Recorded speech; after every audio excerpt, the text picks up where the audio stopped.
Hello, Jasons and Melissas, and welcome back to the fourth and final season of Rewatching Home Movies, a weekly watch-along podcast where three friends break down the 1999 animated series Home Movies.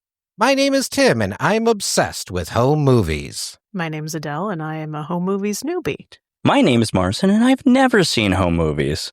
Home Movies, the entire series, plus an interview with Damon Wong, plus something else? Something else? Oh my God, guys, I forgot to tell you, there's something else.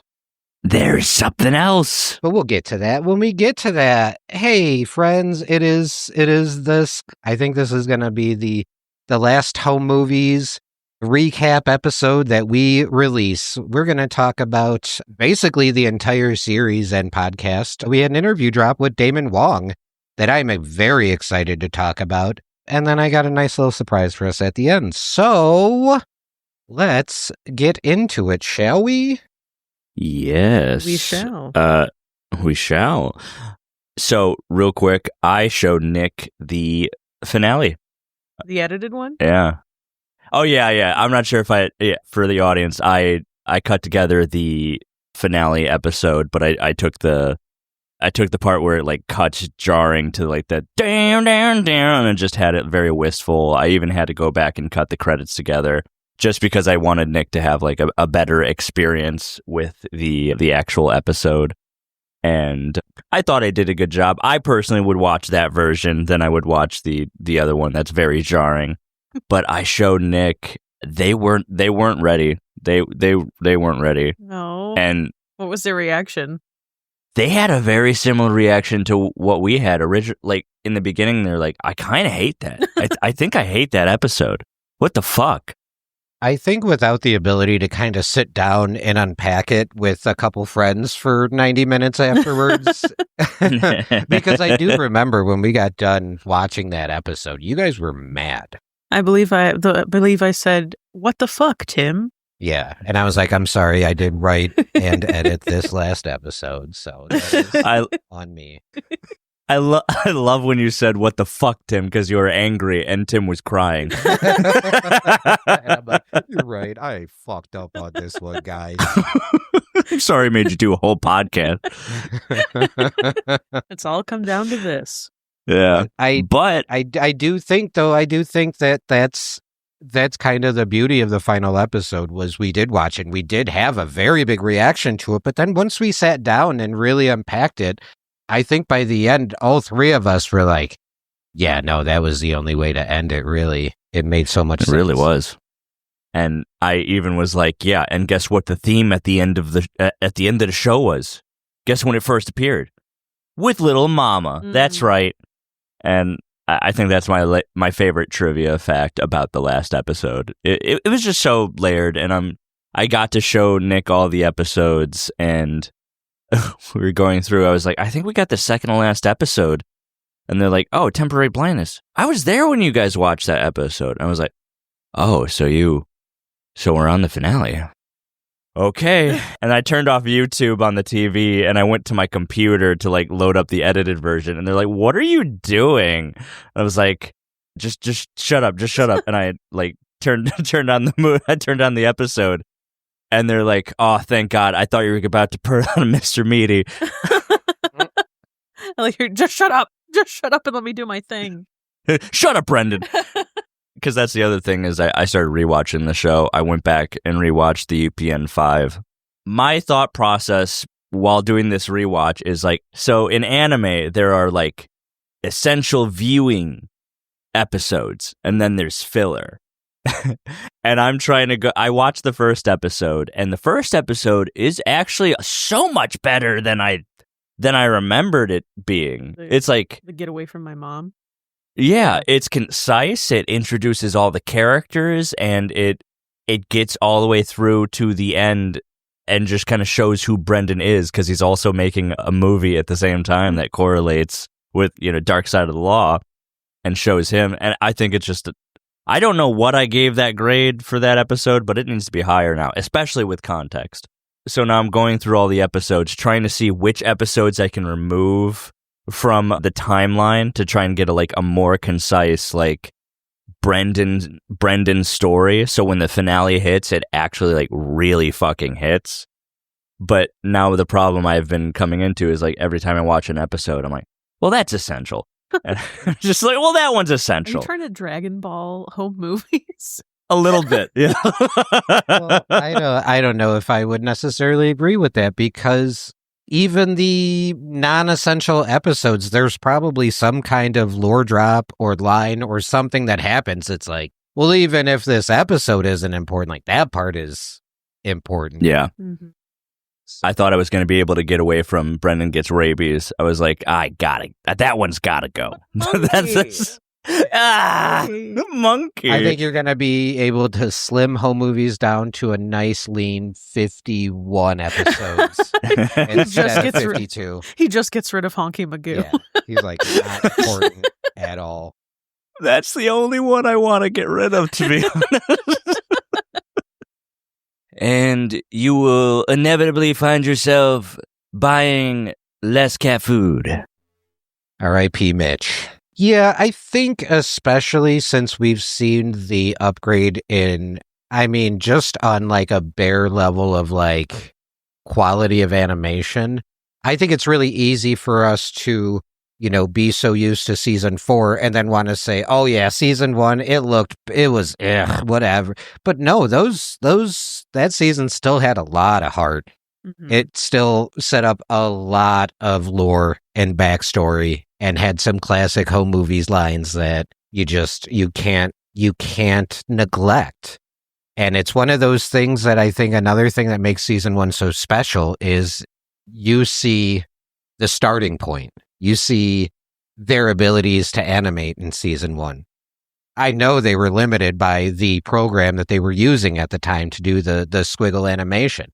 And multiple people I talked to, and I think Damon included, said it got to a point where they were emulating the squiggle vision, which made the process so much harder when the whole point of squiggle vision was it was easy. Mm-hmm. So now you're taking additional steps to make it look bad? Yeah. I have so much more respect for the UPN5. So much more respect. Yeah. And there's a lot of lines there that I actually found myself going oh, that was very fucking funny. That one was really fucking funny. It's now Officer Brendan's gone bad. That one killed me. And then rewatching Art of the Sucker Punch, I don't know why that one... You're gonna lose! You're gonna lose! Who is that guy? I don't know. It must be a friend of Shannon's. What are you doing now? Going home to lose. And I don't even like admitting this. Rewatching that one, I felt really bad for Jason. Yeah, you did. Yeah, I did. Because you love him. No, it's just they can't treat you like this. No, they can. Oh. Yeah. I love you, but you bring it upon yourself. You're all And I think that too not only established I felt bad for Jason that episode for sure, but it also established what are Brendan's motives sometimes. Is he actually looking out for his friend, or is he looking for an excuse to lift weights in front of a mirror and film his big... So, yeah, right from the jump, I think we get a little peek behind Brendan and kind of how, what motivates him at times. And, I know I've spoke about this, especially in the early season, but it was something that was throughout the show. I really have a lot of respect for the creator, Brendan Small, to attach his name and likeness to a character who, at times, kind of sucks. There's a point where I started grading Brendan, because at one point I think he sucked so bad that I was like, he's got to get a grade, and that grade is an F. Yeah. I can't remember when that was, but definitely happened at some point. Yeah. So, home movies, such a delight. Shall we talk about the interview with Damon Wong? Yes.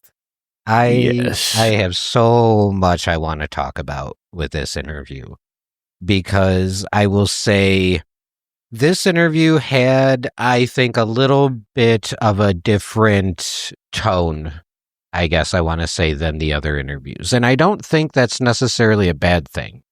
I think it was very interesting to get a perspective that wasn't, I'm not saying like the other interviews were bad because they had like a very positive, like reminiscence of home movies, whereas Damon was like, no, I remember being stressed. I remember being a hothead. I think it's good to get those other perspectives because, hey, that's life, baby. It's not always sunshine and puppy dogs. It grounds it in reality a little bit. I think so. And you also kind of need that person on board any creative project. Otherwise, I'm not saying you need someone to yell at you during every creative process. I do. But you need somebody.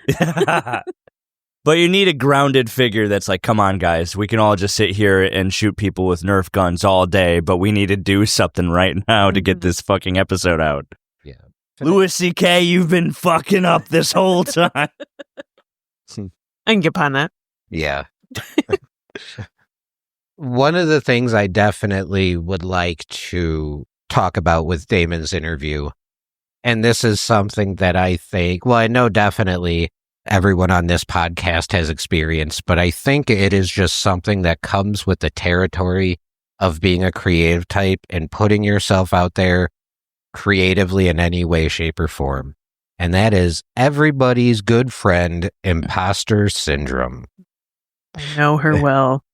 It was funny for me because at one point Damon almost equated it to like, well, I don't know about you, but I'm a little bit older, therefore, I have imposter syndrome. And I'm like, oh, brother, I know people in their 20s who very much have imposter syndrome. Oh, yeah.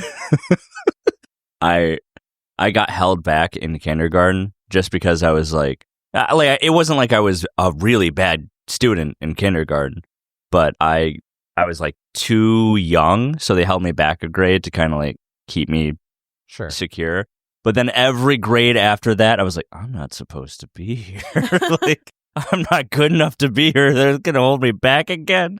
So imposter syndrome has been following me for a very long time, and not just with grades, like through everything. And I think it affects everybody because we see all of this like wonderful stuff that people make, and we go, oh man, how'd you make that?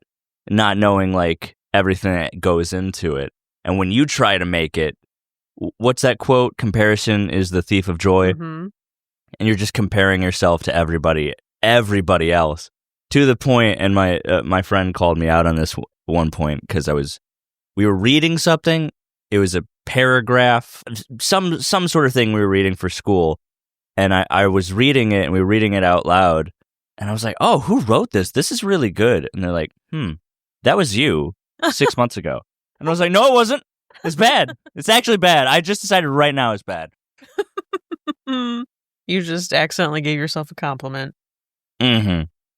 I don't know what that is in our culture where we like can't be nice to ourselves. Otherwise we feel like, what's the word? Like not narcissistic, but like something in that vein. Like we can't like, we'll get too big for our britches and that'll be our downfall. Like there's that weird fear. Yeah, this is always something I've kind of personally struggled with. And maybe this is not the right word you were looking for, but for me, it's walking that line and not being too egotistical, where you're trying to, anytime you do anything, you should have some self-confidence. You should have some confidence in yourself that you are doing the thing. You're getting up, you're putting in the effort, you're putting it out there.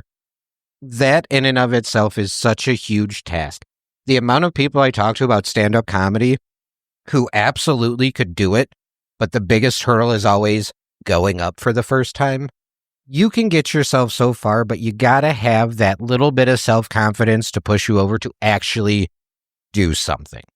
And to have self-confidence, but not be so full of yourself is such a weird line to walk. With comedy, I see it all the time. I see people who do comedy that should not have nearly the self-confidence they have, but they go up there and say this shit with their whole chest. And then I see people who are some of the smartest, wittiest, most talented people step away from comedy because they don't feel like they belong there. So imposter syndrome is so dangerous because I feel like it is easily verified by one negative comment or one person not connecting with your work the way you think they should. And then suddenly it's like, oh, yeah, no, the imposter syndrome was right. I don't know what the fuck I'm doing. I should not be here. And I think it's something that once we realize, if I named my top 5 favorite comedians, I guarantee you at one point in their career, they've had some form of imposter syndrome, if not consistently. Comedians I look up to be like, I wish I could be like them. Like your Paul F. Tompkins types.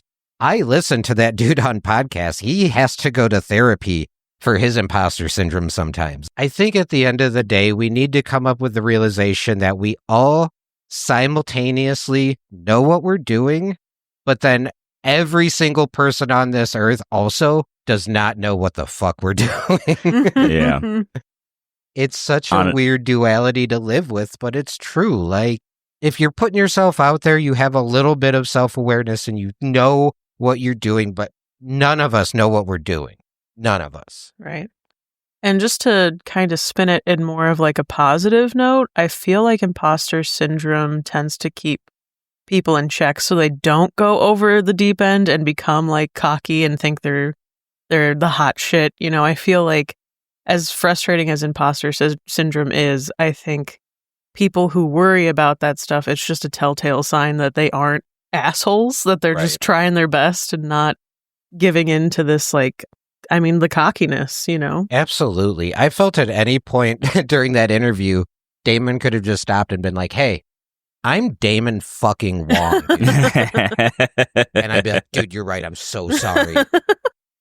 You know what I mean? But he didn't. And I think that's part of what just like makes him this like force is exactly what you said, Adele, is like that imposter syndrome is keeping him grounded and keeping him from being like, I fucking crush it on Bob's Burgers and I crushed it on home movie. I mean, I think something that's very important, because like I know imposter syndrome can help you stay grounded. It's be humble, not be a terrible person to be around. But and maybe this is maybe not the best way to go about things, because we shouldn't be looking for validation constantly in order for us to like continue making stuff or being who we are. But I will say having support is so helpful to keep you going and to get through that imposter syndrome. Sorry for any red faces that happen in the chat here, but like Tim, the amount of work ethic that you put into just like your entire creative process is insane. Like every week you go run that open mic, even though a lot of the time you come away from it going, God damn, who the fuck was that guy? And why doesn't he have imposter syndrome? Yeah. And like the work you put on this podcast and like just the little details that you put into certain aspects of the editing or the way that you publish it makes the podcast that much better. Like chasing good audio, getting a better mixer, getting like better mics is just so helpful because of our community. But also like Adele has made so much amazing art. I'm staring at a picture of Mothman that she painted for me on my birthday, and she constantly tells me she hates this piece. I love that one. The way that the polka dots are on it, it's so colorful, and the red eyes, and the way that I just love that. And she's also done so much great paintings that we have in Saka 2. She made some great paintings for Saka 2. And she's also, and she's going to hate this, a very wonderful singer. Like, see, like, but here's the thing. I think you hate hearing that because you hear that and you're like, I'm not the greatest. But who is the greatest? The other Adele. Whitney Houston? Whitney Houston? Yeah. And even she like had some bad performances. It's just what being human is. And I think just having supportive people around you is essential to get through that imposter syndrome.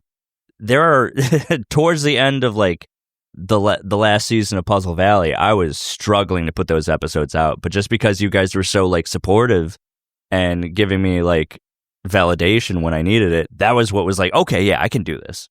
And I just personally think the only way that you can really get through that is by having people around you who are able to support you and having a good community that kind of can ground you in a different way. Having people like genuinely believe in your talent. I mean, shit. Even when like I don't feel like I have any talent whatsoever, just hearing people say it gives me a spark of motivation to be like, maybe I do have something. Maybe I should do a new painting or some shit. So and I'm always excited to see them. Yeah. Words go a long way, and I think any kind word is obviously appreciated. Yeah. So. Well, it's funny for me because I hear Adele all the time kind of talk down about her art when I know it's not true at all. And then I will go and spend time with my parents, and my mom gushes about how talented Adele is as an artist. My mom has multiple of Adele's paintings hanging in their space, and she's just like so fucking proud of you. Oh, this is supposed to be a home movies podcast. Adele's talented podcast. Well, that's the next season. Yeah, exactly. But you know what, though? I think it does make sense, though, because home movies is such a show that is grounded in creativity. Mm-hmm. It is about children expressing their creativity. The show itself is a bunch of animators and illustrators expressing their creativity. The show resonates with creative people. So it's just this huge cyclical thing of creativity. That's why this podcast, when it was conceived, it was so easy for it to be like a pro art podcast because we're artists. Yes, we are. Doodly doo. Doodly doo. Yes, we are. But it's game recognized game. We all have our own passion projects, this podcast being one of them, and we can watch home movies and understand that home movies is a passion project. These animators, this is a passion for them. And just the way they express themselves and the way they add to the show, the way the people running the show were like, just go for it, man. We're not going to sit here and tell you what to do and put handcuffs on and make you delete all this work for no reason. I mean, it was just literally the show was an offspring of artists allowed to be artists. Yeah. Yeah.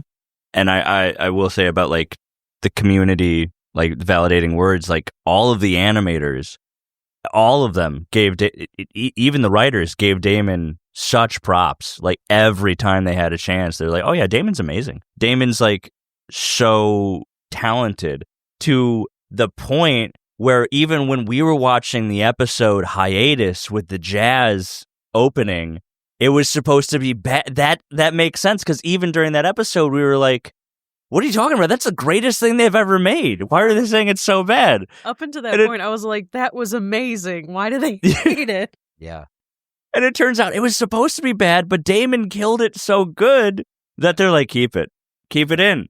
And it always cracks me up. It's like the thing about like perspective. I'm sure everyone who worked on home movies spoke so highly of Damon. And then he goes and works on Bob's Burgers and he's like, oh my God, you worked on Roger Rabbit. Holy shit, this guy's a fucking rock star. Like it's such a perspective thing. I don't know. It just cracks me up. Yeah. Well, you always keep moving the goalposts. And I think that's part of it is in order to really battle imposter syndrome, you have to kind of accept the compliments that come your way. Because I know the like be humble idea is something that makes me like swat away compliments. So I don't like, oh yeah, I'm not the best thing in the world because if I feel that way, then I'm a terrible person. Sometimes you just have to accept the compliments, and that's the best way you can grow. Yeah. That's the best way to accept a compliment though. Oh yeah, it's terrible. It's so hard. It really is. Here's a little life hack I picked up doing comedy. Because, dude, I was that guy the first couple years where people be like, dude, you're funny. I'm like, you're dumb. You're stupid. Yeah. Well, you know nothing. No, it was this thing I learned that whenever I would get complimented in comedy, I would always be very grateful and appreciative on the outside. I would say, thank you very much. Thanks for coming to the show or the mic or whatever. And then internally, I would disagree with every fiber of my being. So that was kind of my workaround for that. It's always, dude, I consume a lot of art. I go to live stuff.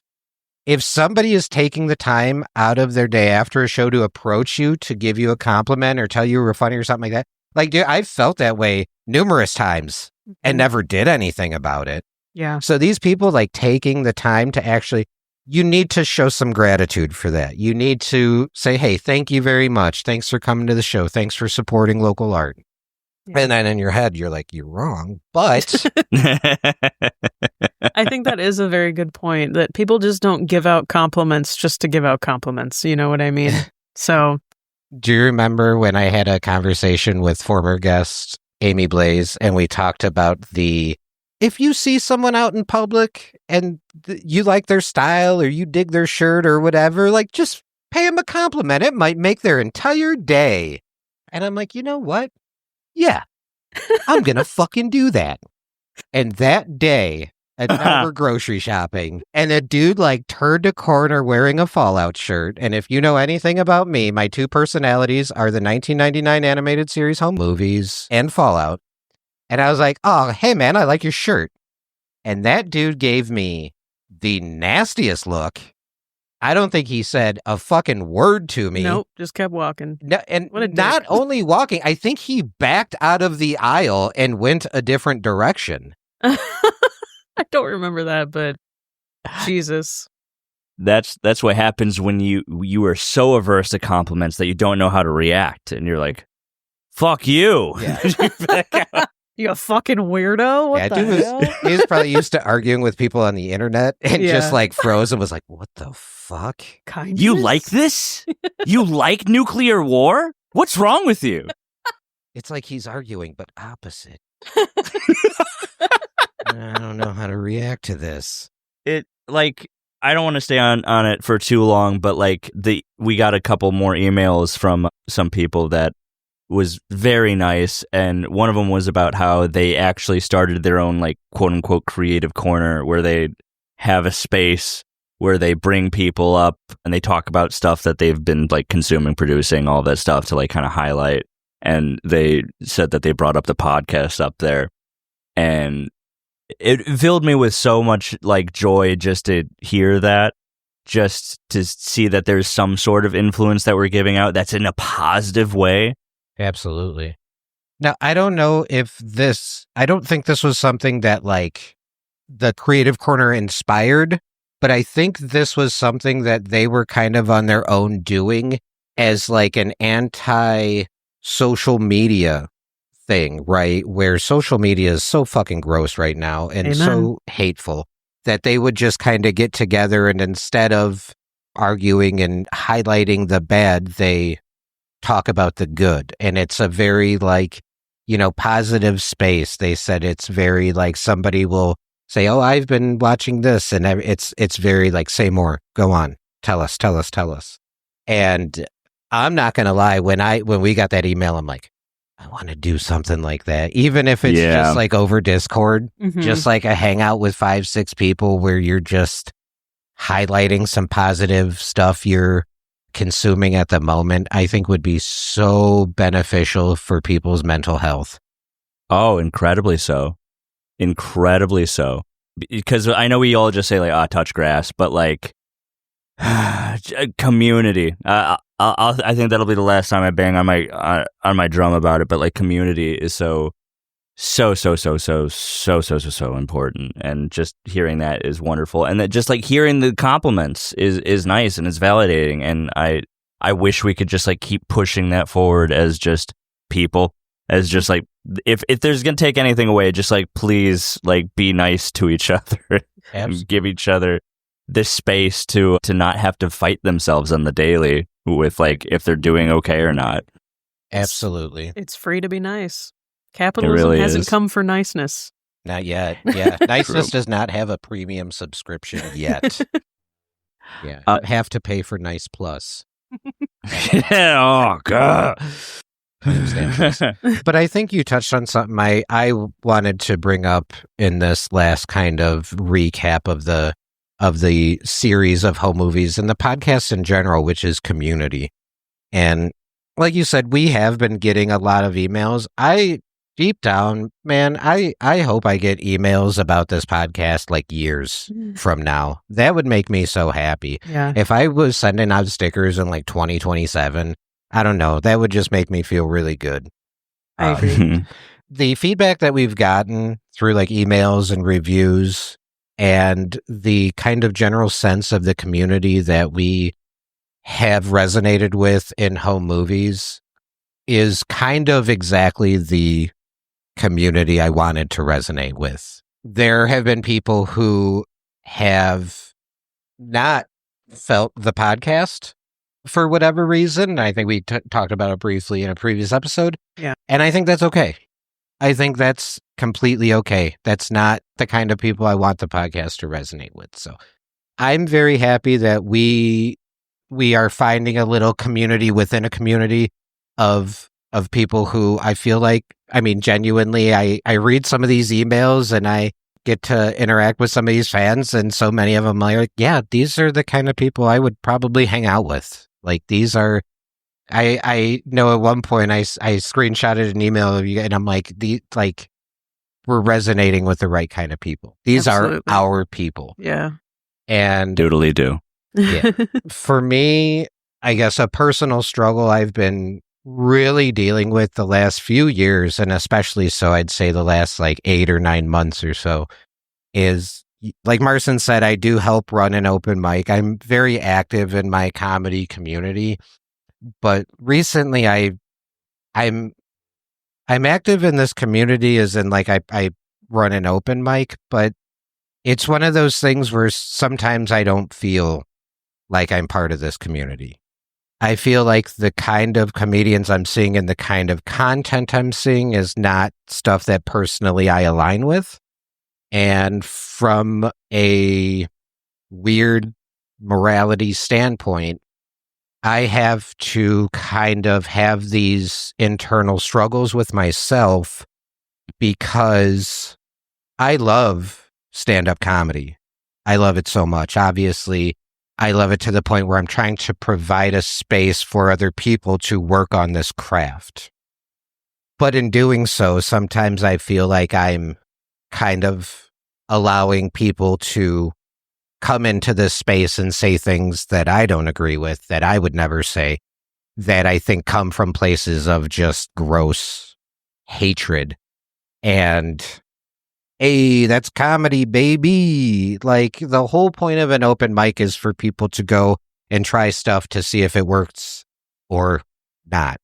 So I walk this weird line of like, I'm not the comedy police, dude. Like, comedy is so fucking subjective that I will never be anyone to tell anybody what is or isn't funny, what they should or shouldn't joke about. But simultaneously, I've heard some very, very gross stuff at my open mic, a place I'm trying to provide space for comedians to work their craft, but also provide an audience to come and just forget about the world being on fire and laugh and not feel marginalized or not feel punched down or not feel bullied. And it's such a fucking struggle. I don't think anyone who does comedy would ever understand the struggle until you're actually like running an open mic and doing this and hearing this and seeing this. So it creates this weird headspace for me because I feel like I'm doing something that's very morally gray because I'm allowing this to happen in my space. And I don't like it. I don't like the way it makes me feel. I don't like that I'm part of a community that supports. I don't know, man. It fucking sucks sometimes. And for the last year and a half, I've had this podcast to kind of keep close to my chest and say, well, whatever goes on out there, whatever people say into that mic doesn't represent me, but this podcast represents me. Hell It yeah. represents us. It represents what we stand for and what we don't stand for. And dude, it's a fucking cartoon about 3 8-year-olds making fucking movies. But it means so much to so many people. I'm glad you said that, because at one point in the interview, Damon was talking about someone telling him, like, hey, that whole movie's got me through my divorce. And Damon didn't know how. But it's like, I wrote down this in my in my notes. It's not just about like a kid who's making films, like these couple 8-year-olds, but it's like, it's about found family and outcasts of the world coming together. Like I rewatching the show, every single one of them is kind of an outcast. Like everyone, McGurk, Paula, Brendan, Jason, Melissa, Eric, even, because he just got left out in the dirt because of his wife left him and cheated on him, and all of them are just coming together and they're finding themselves. So like that represents a lot, and it's about creativity. It's why art is so important in times of heartbreak, especially. There's this one quote from Ethan Hawke where someone, like, people don't care about art, or they're like, art's not for me or whatever, until like their dad dies or they break up with someone, and then all of a sudden they're like diving into thousands of years of heartbreak. Artists are just expressing themselves into heartbreak, into art, and it's important for us to relate to that, to resonate with that. And I don't want this to sound like I'm patronizing you or in any way, or trying to make it like bigger than it is, but like, you give your heart and soul to a thing that hurts you sometimes. That is what art is. And especially for Tim, who goes to this open mic and who like cares about the comedy, and then has all of these shitbags that wander in off the internet going, I know what comedy is, and then just says something that's just not funny and just extremely hurtful. And then you kind of have to sit there and go like, well, what the fuck am I doing here? But you find it in real art. You find it in real people and real humanity of just like, you can find it in anything. I mean, there are so many like comfort movies, so many comfort like shows of mine. Like, I fucking love Small Soldiers. And yeah, it was a movie designed in the 90s to sell toys to children, but there's a line from that movie that resonates with me to this day, and it's when Archer says, just because you can't see something doesn't mean it's not really there. Because they had to explain to the Archer earlier what wind is. He's like, why are the trees moving? They're like, well, it's wind. And he's like, what's wind? I can't feel wind. He's like, well, just because you can't see something doesn't mean it's not there. And I think about that 20 years later. That's such a hardcore line. And I got it from fucking Small Soldiers. Art matters. Art's important, and you can find it anywhere. And in those times of like, dude, as I point to everything, heartbreak, finding it in anything, you can and you will, and it's so important. It's so important to find it. Yeah. And I think, you really hit the nail on the head, where sometimes people don't get art because they haven't experienced something that makes it like, oh shit, that's what the artist was trying to say. That's what the artist was going through at the time. When Damon talked about his brother, and he specifically brought up that episode of SpongeBob that he had seen before and was like, yeah, whatever. But now in this new context means so much more to him. It's such a classic episode of SpongeBob too. I'm not like, I quote that episode constantly. The man makes you a sweater of tears and you kill him. Just you, me, and the brick wall we built between us. Classic. But like that, like you said, sorry to cut you off there. You find it in everything. You really do. Yeah. And there are some works of art where it's like, it will resonate with you in one time of your life, and then you'll return to it maybe like 5-10 years later, and it will resonate with you in a completely different way. Oh, yeah. And it's like, I mean, that is like the beauty of art. It's just like, it speaks to the soul in so many levels that I mean, genuinely is healing. I had a professor in college that swore up and down that art wasn't therapy. Art, hell yeah, is fucking therapy for a lot of people. Just because you're not, talking to a professional doesn't mean it's not therapeutic. There's not a statement I cannot disagree with that statement more. Like, holy shit, dude. Art is therapy for people who create art. Art is therapy for people who consume art. Yep. And I think that's really like the thing I want to drive home is, if you find a lot of therapy in consuming art, dear God, every interview I've done, they talk about like the need to create. They talk about making something, creating a student film and using that as your reel. Every single person I talk to, there's something inside of them that says you have to create. Mm-hmm. And even if you don't think you can create anything on that level, then you're the consumer. You have to consume it. You have to consume it and consume art in a way where, like, dude, you tell the artist what it means to you. If you can, you express to them like, dude, this helped me get through, because you might get some of that shit where like Damon, like home movies helped you through a divorce. Like how? And it's like, yeah, I don't know, man. If you go through some shit and you latch onto things, I kind of understand how. I really do. Yeah. Oh, I mean, I talk about Taskmaster all the time, but I found Taskmaster during the pandemic, and they had a series 10 that came out during the pandemic where they were showing, and there's just a part where Greg like is going into a commercial break, and he like looks down at the camera and he's like, "Go on, we're in the end times. Go do something." And I was like, "You're right." Like if you feel it, you're like, "Oh, thank God!" Like someone goddamn said it. It just art.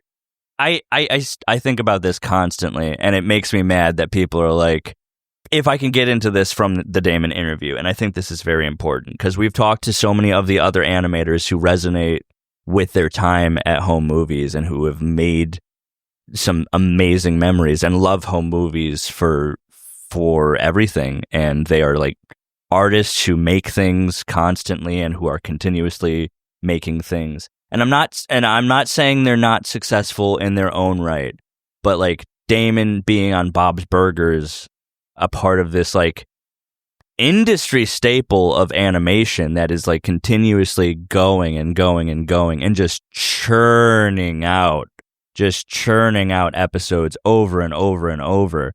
Seeing those two different perspectives on like an Alan Foreman, Phil Andrews, Chris Georginas, David Sanangelo, these like Steve Rogen, who are like making these pieces of art in like VR headsets, and who love it and see the perspective of art through like an artistic creation of really wonderful humanity, versus how Damon kind of views it now from the industry perspective. Like how he said, if I was going to teach them, my students, to do something, is to put all of your effort into something, go 2 weeks making something, and then by the end of it, just delete it, because that's like how it is to actually be in the industry. And I think those are two different coins of how content is made to sell and is just out there for them to consume and just digest and go away, versus creating something for yourself to make it for yourself and have that help you, the artist. And I think those two perspectives are very important to see. Like, this interview was so interesting because Damon is just part of this industry where you're just churning shit out. The grind set. The grind set. You don't have time to actually sit there and try to like resonate with it and see what it actually means that you want to put this color on this character at this time for some reason. You can't really think about it. You don't have time. And it's just two sides of the different coin. And that's why I think this interview was so interesting. Just seeing what the end of the show actually represented, which is like product versus art, and the core differences between the two. Right. It was so interesting seeing that perspective. Absolutely. And I think the way Damon put it too, which is, art is subjective. And then you start getting paid for it. Now it is objective. Now suddenly other opinions on your art matters. It's very weird. It makes me very grateful that we are kind of in positions that we can kind of just do our own thing.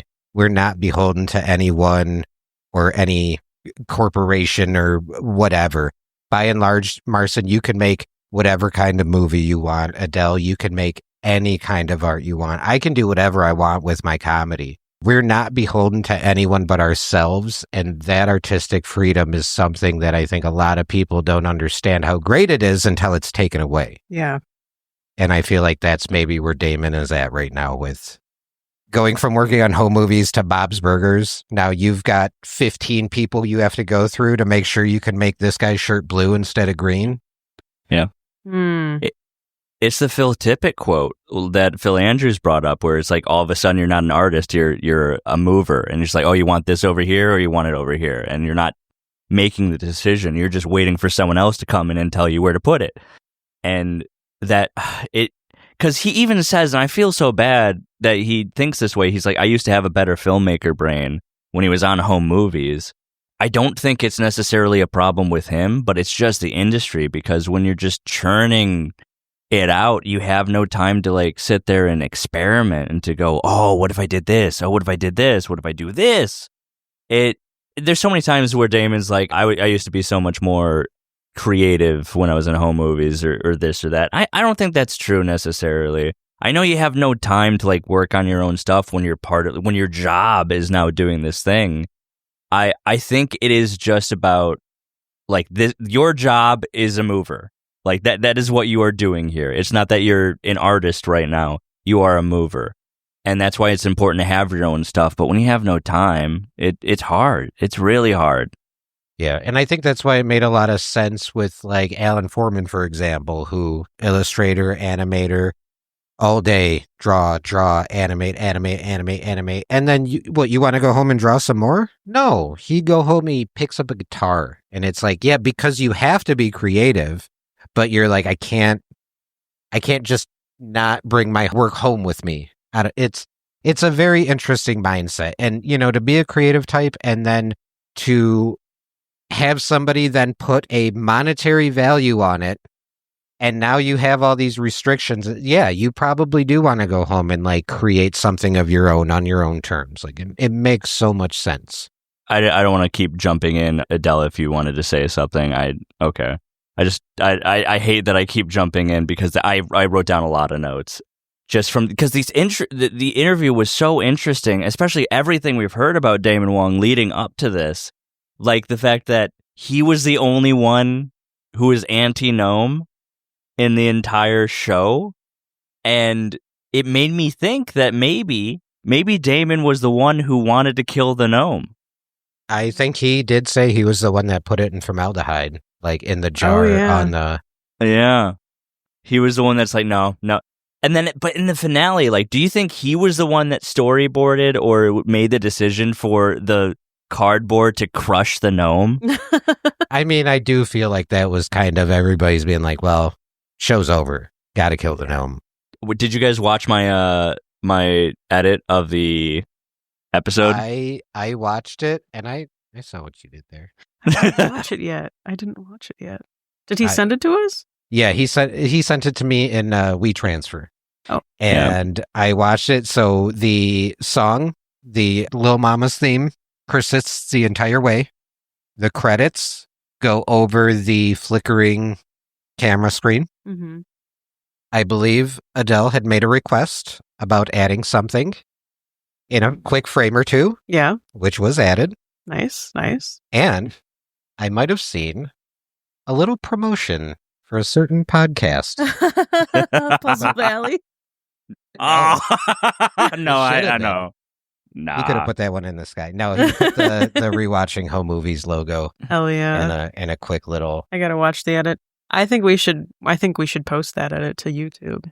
It's It's not like it's going to get a copyright strike. So many people have posted the home movies episodes on Yeah. YouTube. So Yeah.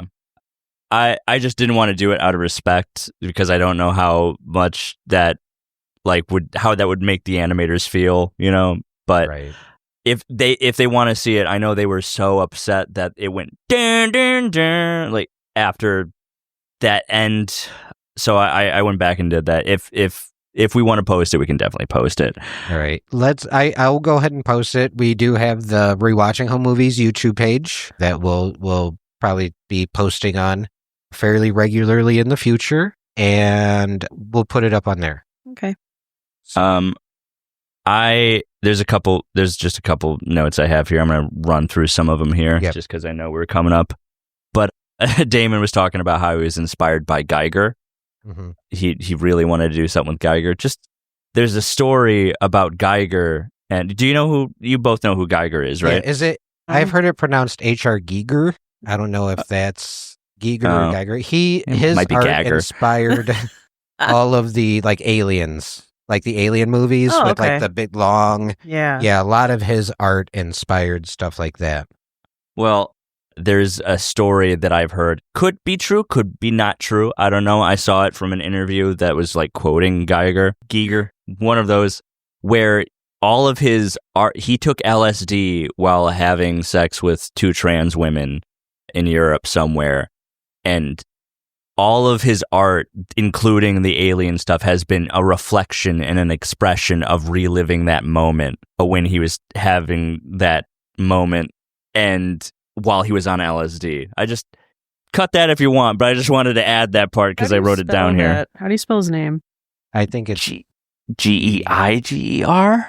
Something like that. HR, letter H, letter R for the first and middle initial. So HR Geiger.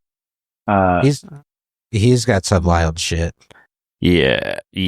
Our mutual friend Ed is a huge Geiger fan. So these are dope as hell. I'm not gonna lie. When I was like probably in my early 20s, I wanted a tattoo of like kind of some HR Geiger inspired. I wanted it to be like maybe on my back, arm and shoulder, kind of look like the skin's ripped open, and then it looks like kind of some HR Geiger type shit underneath. That would have been pretty hot. Yeah. You would have got Adele twice. Yeah. We'd be getting double married. But then I know it was super.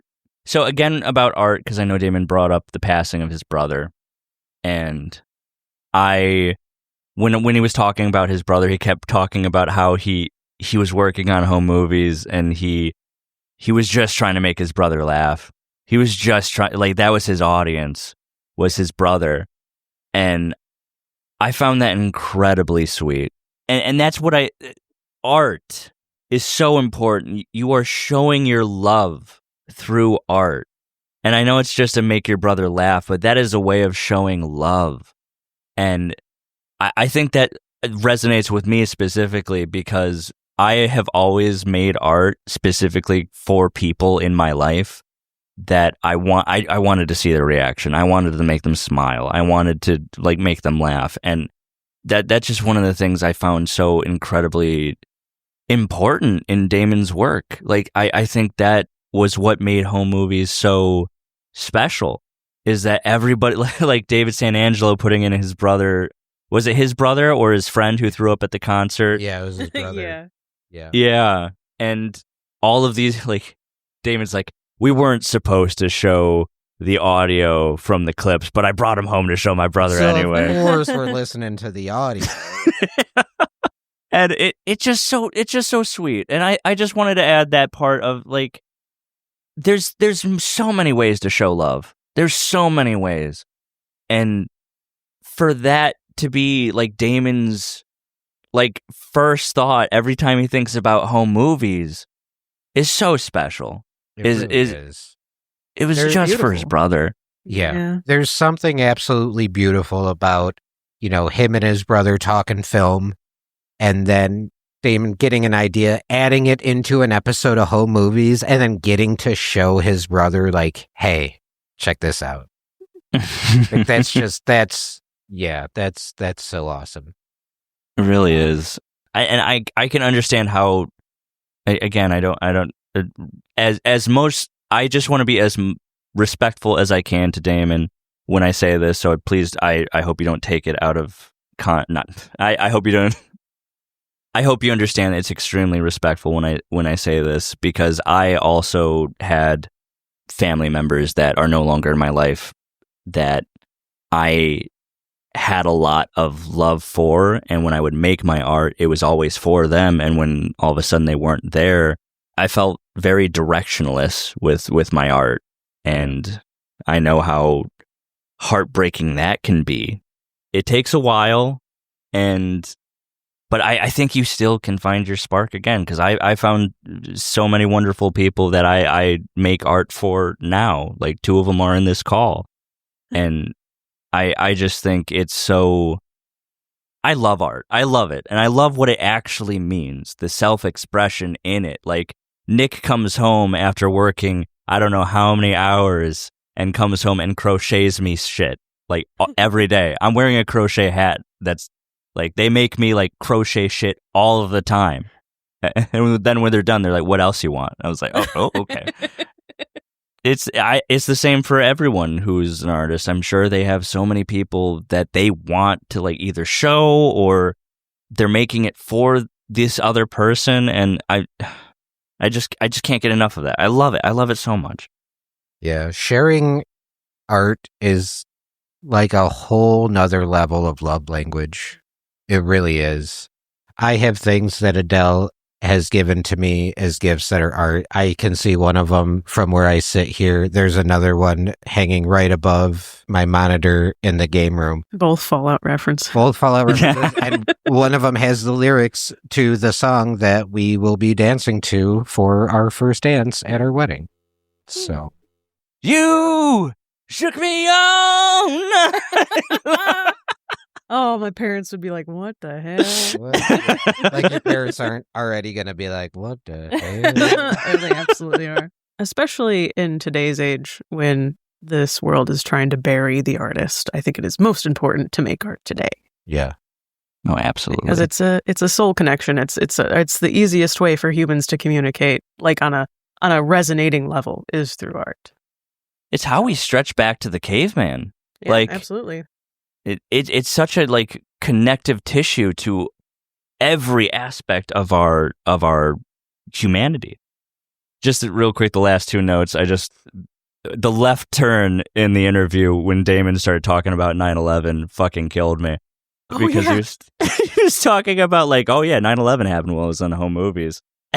He's talking about the restaurant. I just have to bring this up, but it killed me. It fucking killed me, because he was like, yeah, we were at a restaurant, and he's like, oh God, I hope it's not the Chinese, because we're very, very Asian. That killed me so bad. I was laughing so much, my coworkers from down the hall, like, came in to check in on me, because they just heard me maniacally laughing. That was so fucking out of left field for me. That just fucking killed me. And then my last note of the interview isn't even really about Damon. We need to talk to Jack Ferriolo. Oh my God, dude, I would love to. I think I'll reach. This is always how the process starts for me, is I send a friend request on Facebook and I hope for the best. And then if that doesn't work, I start trying to find emails and websites. So yeah, I would love that personally. And I think that also kind of transitions perfectly into the final thing I wanted to kind of talk about this episode. The surprise? Which is a surprise. A surprise I have mentioned before. I had come in contact a while ago with the art director of home movies, a woman by the name of Aya Fukuda. And we've been going back and forth in email. Aya is very kind. I asked her if she wanted to do a audio interview, and she said no thank you. She's very nervous. And I was like, same. Big fucking same. I think even Alan Foreman had brought it up. Like, yeah, a lot of us are behind the camera people, not in front of the camera people, which I totally understand. But Aya was nice enough to answer a couple questions for me via email. Let's go. So, if you don't mind, I have a couple cues that I sent over to Aya, and she responded with some answers. Hell yeah. So, the first question, I don't know if you noticed this is kind of the first question I ask everybody I've talked to, which is, how did you fall in love with art, and how did that inevitably lead to you working on home movies? Aya said, growing up, my relatives in Japan sent me VHSs of cartoons and gifts that had the cutest illustrations on them. My first dream was to work for Sanrio, which does Hello Kitty, Little Twin Stars, or some company that made these adorable stationery papers, planners, and pencil cases, etc. There's been a huge boom of all things Japanese recently, and that's what I grew up with and what influenced me to pursue art. I knew I wanted to draw for a living and ended up going to RISD for illustration. When I graduated, I moved up to Waterton, where I was doing some freelance illustration and making stained glass mirrors and frames. My roommate Sam worked at Tom Snyder Productions on a project called Science Court. In each episode, someone is on trial, and the case is solved by teaching scientific principles like gravity, the water cycle, electricity. Side note, this is where a lot of the talent from home movies came from. Paula Poundstone was a judge, Bill Broaddus was a lawyer, and H. John Benjamin was a Professor Parsons. Wow, that's fun. They needed a part-time artist, and that's how I joined Tom Snyder Productions. By the time season 2 came around, I was having a beer with Andre Lyman, director of animation, and I said, wow, managing sounds fun. And that's where my art direction role began. In a bar. After Science Court, I worked on Hey Moni and some other animated shorts. I think we did a pilot where the Boston Pops conductor, Keith Lockhart, taught me the history of music. There were other projects in there, but it was so long ago I don't remember. I joined Home Movies crew on episode 6 and managed the team from there. So she was basically the art director for the entire Adult Swim run. So if she came on N6, that was after the UPN 5. Yeah. So another question I asked her were, what are/were some of your animated influences? She said the first animations we watched as kids were Doraemon, Mobile Suit Gundam, and Astro Boy. Gundam. Along with Tom and Jerry, Looney Tunes, The Muppet Show, Saturday morning cartoons. But over the years, I was a big fan of concept art, Miyazaki, Pixar, Star Wars, Mary Blair, to name a few. To see their initial visions or how a character looked developed from start to finish was very inspiring. So I asked, what is a favorite moment working on the show? And she said, I've got to say, working with all the artists and collaborating with Lauren and Brendan, I do cherish the time I had at Soup because deadlines were so tight and stressful. We spent so much time together. It became like a second family. Sometimes dysfunctional, sometimes frustrating, but a mostly fun family. Aw. That's what a family is. Yep. Said, as you know, we all got to work on design, storyboards, and animating. A majority of artists we hired were illustrators and, like me, learned how to storyboard and animate on the fly. If it wasn't for Tom Snyder Productions / Soup to Nuts, I don't think we would have that opportunity. There was no real cohesion to the show. Everybody's scenes look different from each other, but I think that's what made it special. Everyone brought their own viewpoint, humor, and personality, and were influenced by each other to elevate their own scenes. There's a sense of pride to be able to say, hey, I drew this whole scene. And because the show was so open to creativity, a lot of the animators pushed the boundaries, experimented, and just wanted to make each other laugh. Towards the beginning of Home Movies, a coworker got a job in LA to draw props for a big TV show. I think it might have been King of the Hill, and I remember thinking, wait, you just draw props? That sounds so boring. Yeah, just make it invisible like us. Exactly. It takes me 3 minutes to draw a prop. I don't know what your issue is. I said, some artists tend to not consume the product they helped create, and understandably so. That being said, did you watch Home Movies after the fact? And she said, I haven't seen Home Movies in over 20 years, but I'm guessing I will still recognize every artist's scene. The first 2 seasons were really hectic, and there wasn't a lot of time to pause and enjoy it. My job was mostly teaching, reviewing, fixing, and finishing up scenes to meet deadlines. Part of that was checking over the scenes frame by frame and listening to the audio over and over and over again. Pretty grueling, so I definitely avoided it for a few years. It wasn't until seasons 3 and 4 that I had the time to breathe and enjoy storyboard and animate, and I learned a ton from everyone else's talent, especially Damon, Nicolay, and David's boards. So having the time to work on them, collaborate, and do more of the creative stuff made those seasons more enjoyable. Ever since you contacted me, I've been meaning to rewatch all the episodes, but there's so many people that I've met over the years who are also home movies fans.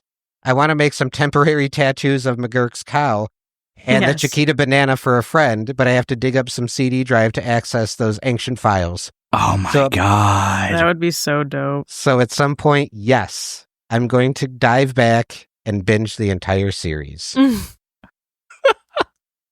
I forgot. So I have a cow from the cheese I like. I am an idiot. Don't live like me, Brian. I just want to say something really quick. Go ahead, yeah. Because she mentioned like each scene was kind of like created by a different artist, so it was like their baby, right? And it reminded me, not to make this like a creative corner because it's not, but it reminded me of this YouTube video called Shrek Retold, where they take every scene is by a different artist. So there's like one scene will be all in claymation, one will be in like live action, and it's on YouTube for free, but it just reminded me of that, where it's like all these artists coming together to just like recreate something that's already amazing. Yeah. That just reminded me. I love those. I love that. There was a project, I don't know if it got off the ground, but they were going to do, it was in the Adventure Zone, where they were going to do the first episode of the Adventure Zone, but every like 4 minutes was going to be a different artist. And I think they did a little bit, but I don't think they finished that project. But like, I love that. I love it so much. Yeah. It's so cool. I feel like I've seen projects like that where, yeah, every minute or so is animated by a different person. And it's just like, you get to see all the different styles and personalities. And yeah, that's really cool. But also, I personally never, I mean, like sometimes you'd be like, I think this might be a Damon scene, but I was never like, each of these scenes seems different and unique. And, right. You know, I'm sure it was more sensitive to them since they were like around each other all the time. Right. And I'm sure since I, being the art director, had to pretty much be in every single second of every frame of every animation, was probably like, yeah, I could look at 3 different scenes and tell you who the main artist was. Whereas I'm like, wait, there were different artists for those scenes? So I also asked Aya who her favorite character / episode is. And she said, my favorite character would have to be McGurk. Nice. And a lot of it is because of what the artist did with the audio, but also H. John Benjamin is a great voice actor, and the way McGurk's personality was elevated by the artist was really superb. Just looking at McGurk when he had huge pecs. Why? Why is this? Or when he's in his PJs with the teddy bear, watching QVC in a sweaty tank top. It is hilarious. They added dimension to his personality, and I think that's what makes him such an awesome character. And I agree with that, especially with like the untold, like McGurk finding himself, you know, having the Zen guarding and meditating and stuff like that. Like, yeah. McGurk had a whole like animated journey that was just never spoken of. Yeah. And so did Jason's. There was some times where Jason would just be like meditating and there's no explanation. My sarconic rhythm. So two more questions I had for Aya. Your favorite thing that you've ever snuck into a background? And she said, I don't remember offhand if I snuck anything into a background. But if any of the animators wanted to sneak stuff in for fun, I was all for it. A bunch of us created characters of ourselves as secondary characters that we would occasionally put nicknames in the credits. My favorite credits are from the history episode. I think I threw in Sailor Uranus as Damon's credit. If it made them happy, then I was happy. Aww. And the final question was, why gnomes? And she even put, this is our biggest question. She said, boy, I'm so glad that Damon talked about how the gnome started because I did not remember. So yeah, adding the gnome to every episode became like an inside joke, a fun addition to the episodes. We would get together and look at the storyboards. I think that's when we would look for the best place for a gnome to go. I was shocked that the gnome in formaldehyde got through standards, but that may have been the best gnome sighting of the series. I did ask Aya if she had anything to plug or promote. She said, I wish. She's working on a fun project right now, creating storyboards, but she's not allowed to promote it yet. Yeah. She should reach out when she can, and then we'll promote it. Well, dude, I immediately responded, holy cow. I'm like, I am honored you took the time to answer these questions. Thank you so much. She almost immediately replied and said, oh my God, Tim, I have to say thank you. You and your co-hosts for keeping home movies alive and sharing it with other people. If I ever find the cow in Chiquita Banana, I'll be sending you guys some tats. Oh, please, thank you. Some other random tidbits for your amusement. One of my favorite things to animate was the Camp McGurk hallucinating scene. Let's go. Yeah. Damon did the storyboard, and Davio, baby Damon as well, did those hilariously disturbing cutaways. Animating the shadows from the trees drove me batty because my computer kept crashing, but I learned a lot through that, and it made me a better artist. Oh, the crashing computer. Oh, I still deal with that. Genuinely, probably one of my favorite scenes in the entire show. Absolutely. Is that. I feel like I have never related to McGurk so much in my life. Cloud Chaser! During that scene. when he's having a breakdown. Yeah, son. It's my favorite McGurk. Bearded and breaking down. I love when the camera is like swirling around him in that big anime fight scene style. Yeah. That same absolutely. episode. Well, I will say Aya did include at the end of the last email she sent that all of her work and art can be found at ayafakudaart.com, and that's AYAFUKUDAART.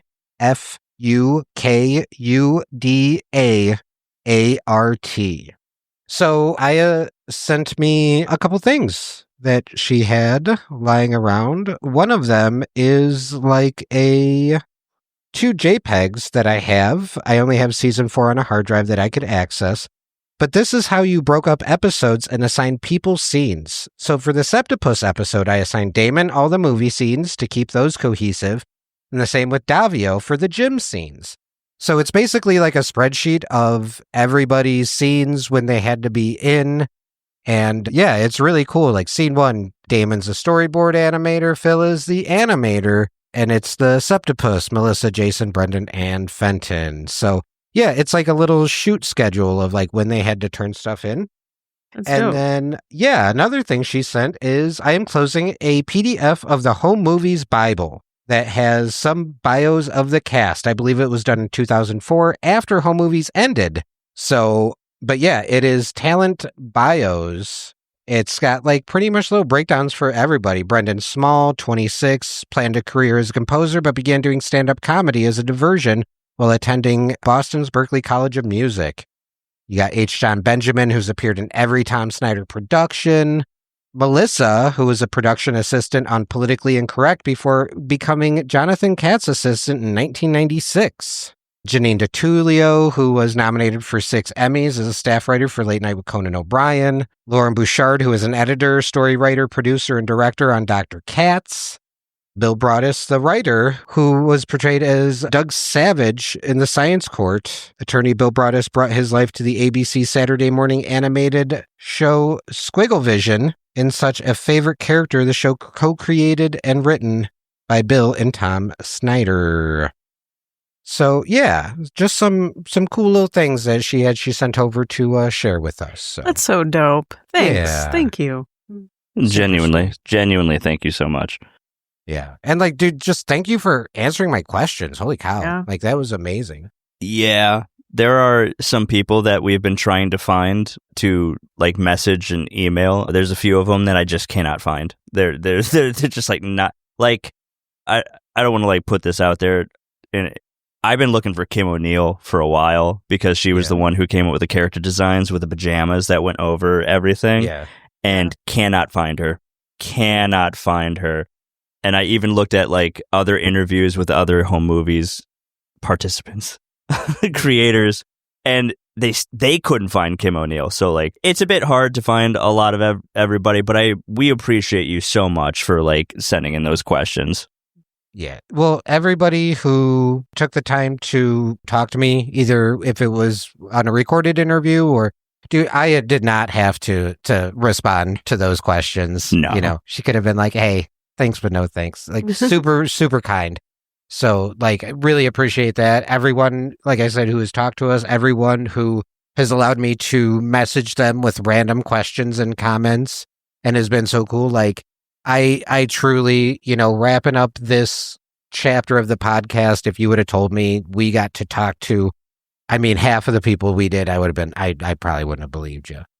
But everybody we talked to was just like so cool and so nice. And yeah, some of them really knew how kind of special home movies was. And Damon is still kind of confused why I wanted to talk to him.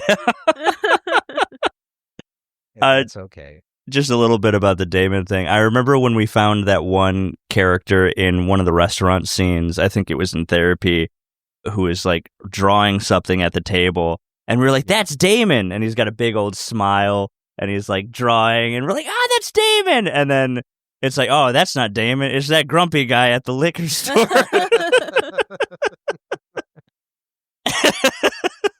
I don't know. This show is just filled with so many good, like, so many fun moments that now that we have the context for it, it makes it so much more fun and special.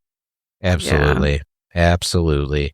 I didn't think I could love home movies more, guys, but doing this podcast, I was genuinely worried at the end of this podcast, I was going to be like, all right, I think I'm going to shelf home movies for a while, but I could watch another episode. I could watch episodes right now. I still love this show. Watch it again. I haven't rewatched any of like the earlier seasons whatsoever, so I kind of want to do that just to see the starch difference. Yeah, it's a lot. Yeah, but I think in a good way. I think I just rewatched Yoko, and that was really fun. Yeah, seeing Brendan. Just let us a transit. Yeah. Oh, gang. Well, this is. I mean, like, when I say this, I mean, the podcast in general has genuinely been so much fun. Yeah. It's been such a blast getting together with you guys and just chatting home movies. It was an honor to talk to so many people that worked on the show. And it felt so good to have people reach out to say how much they enjoyed the podcast and to see that we are resonating with some cool people. Yeah. I know we haven't really completely figured out what we wanted to do for season 2, but this is going to be a break that we're going on because two of the co-hosts here are getting married. Yes, Marcin and I decided. Yeah. Huge joke. I'll see myself out. No. Yeah, no, I did want to bring that up. So we did have we were going to do a tier list of all the episodes of home movies. That is something that we wanted to do as kind of the cap to wrap everything up. That we probably won't get to that towards the end of the month because, like Marcin said, Adele and I are getting married. Yeah. So this episode is going to drop the week that it drops. If you're listening to it, yeah, we're days away. And by the time you get around to it, we'll probably already be married.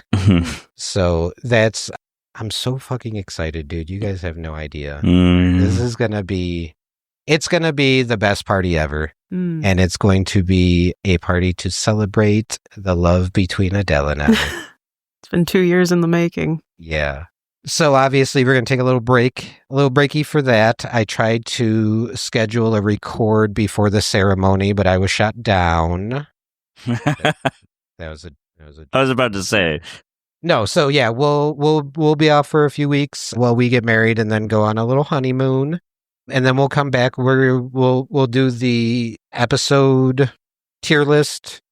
And then I think we wanted to do maybe 1 or 2 movie breakdown episodes. And then I think we'll sit down and really kind of figure out where we're going to go from there. I had a suggestion, and I was gonna. This is not for like the next season, because I have my own list and it keeps getting longer. Of like, oh, we could do this, we could do this, we could do it, but that'll be a different conversation. My worry has been there's going to be a bit of a drop off from home movies fans, and that that just happens. Every time like a podcast moves on to a different season or a different thing, like that just happens. I don't blame you people. It's okay. That's not the thing I'm trying to talk about, but because there's going to be a bit of a gap, I kind of wanted to give a bit of a pitch for an episode to kind of maybe bring them back for when we come back. But an idea I had is if we had a guest on to host a home movies trivia game. And you want to step up to trivia? Yeah, I was going to say, we're going to lose, dude. Nah, man. I think we can do it. You just like... You're confident? Well, Adele, while you bat the eyes, I'll be over here watching the show over and over and over again. But I mean, I think if we study up Adele, we could possibly beat him. It's true. He's only human. I mean, I'd be down, to be honest with you, because I would like to see like what kind of questions there'd be. Like, who would come up with the questions? I would say Craig. Craig would be a good one. Yeah, because he's just as obsessed with home movies as Tim is. That, or like audience members could like also send in. Or both. Yeah, I mean, you could have Craig do it, but also have Craig access to the email so the audience can send in emails and then have Craig go through it. We'd have time for them to do it, and then we could have David host it. I think that's a good idea. Yeah. I like that idea. I'm even willing to be like, you two versus me. I feel like that's more fair. And that way you guys can kind of combine your powers. Collaborate and listen. Collaborate and listen. I don't know. I think that's a really fun idea. And, the Spotify comments, the email, rhmpod@gmail.com, those will always remain open. So any ideas or suggestions, please send them our way. Anticipate, regardless of what happens, there probably being at least a 2-3 week gap while we go get married. So, but then after that, everything will be on the same feed, regardless of what happens. You can, as long as you're subscribed to us on your pod feed, you should be good. And then Rewatching Home Movies, the YouTube channel will be active. I always thought my theory was the episode tier list we would record video and audio of, so we can release it as a YouTube video and as an audio podcast. Yeah. Yep. So I think that'd be dope. Just kind of bridge the gap. And then, yeah, I've got some ideas for YouTube videos, but I'd like to do that as well as the next chapter of the podcast. Oh, I'm excited. Yeah. So, and then I guess last but not least, I just want to say to you two, my co-hosts, thank you so much for taking this ride with me. I really appreciate it. I'm very proud of us for making it to the end, and I just appreciate you both so much. Mm. That's right back at both of you. Yeah. And, obviously the fans that have reached out or left 5-star reviews, you guys rock. It's always so nice to see and read some positivity out there when it's so negative. So we appreciate you guys so much. And if you can just bear with us for a few weeks, we will be back in one way, shape, or form. So anything else you guys want to add before we GTF on out of here? Thanks for listening. I'm Neo. I'm Leo. I'm not. DZX Cloud? Yeah. No, I'm just had a great time. I'm very excited to see what we do next. Yeah, same. Absolutely. And I think I hear a helicopter. So perfect timing to go ahead and wrap this up. They're coming for me. Yeah. It's not too far off. Well, like I said, guys, give us a couple weeks. We will be back. And until then, please just be safe, be smart, take care of each other. And we love you very much. Yes, we do. Love you. Bye. Bye. Marcin, say bye. Bye. That's going to do it for this episode of Rewatching Home Movies. And if you made it this far, thank you so much. Whether you listened to this when it came out in October of 2025 or at any point in the future, please feel free to reach out to us at rhmpod@gmail.com and request some free stickers. I want to give a heartfelt thank you to Chris Bongat for both versions of our theme song, to Nick for the current version of our logo, to Jens, Shannon, and Tom, who all did their own iterations of the logo, and a giant thank you to everyone who worked on home movies who was willing to talk to me about the show. Thank you so much. And last but not least, I want to give the biggest thank you to my co-hosts, Marcin and Adele, for taking this trip with me. I couldn't have done it without you guys. We'll be back in a few weeks when we do a tier list of every single episode. But until then, please, take care of yourselves, take care of each other. We love you so much, and thank you for rewatching home movies with us.